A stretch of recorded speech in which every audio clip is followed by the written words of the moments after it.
With this video, I will demonstrate the configuration required to begin processing credit cards in Acctivate using your QuickBooks Payments account. There are 3 steps. First, you'll connect your QuickBooks payment account to Acctivate. Next, you'll configure which payment methods are used to process credit cards. And lastly, you can set user permissions to allow or block users from being able to process credit cards in Acctivate. The first step is to open the Configuration Manager. Then in the left menu, we want to expand the Services folder and click on Credit Card Processing to see the credit card configuration options. If you don't already have a QuickBooks Payments account, you can click the Click Here to Sign Up with QuickBooks Payments link, which will direct you to our website where we can help you fill out the QuickBooks Payments application and submit it. Applications are typically processed within 24 hours of submitting. If you do have a QuickBooks Payments account already, you can click the Connect to QuickBooks button, which will open up a browser. In the browser, you'll log in with your QuickBooks Payments account information.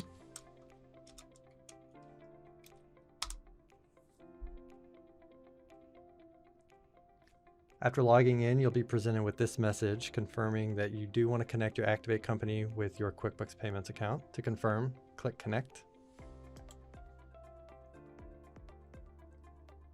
You'll then be redirected to our website, which will display this message indicating that the process has been completed and you can return back to Acctivate.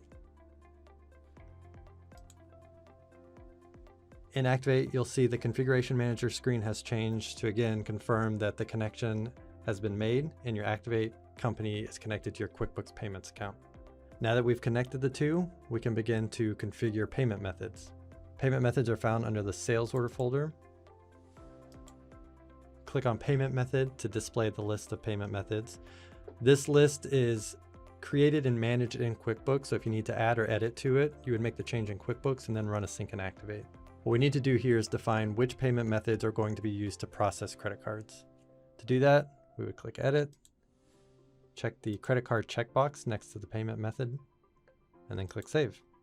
So now when I use this payment method on an order or in the Enter Payment window, it'll expose credit card fields such as credit card number, expiration date, and it knows that that payment information needs to be transmitted to QuickBooks Payments for processing. Now that we've defined the payment methods, the last step is to assign user permissions. We can change the user permissions by going to User and User Information, and here we will see a list of the users. By default, no users will have permissions to process credit cards and Acctivate. So if we want to give a user the ability to do that, we need to expand the user, expand the sales order tree, click Edit, and then click on the Process Credit Cards permission. We'll change that to Yes to allow this user to process credit cards. We can perform this step for additional users if we want to give the permission to other users, but once we've made our changes, we would click Save. And that's it. You're now ready to begin processing payments in Acctivate using your QuickBooks Payments account.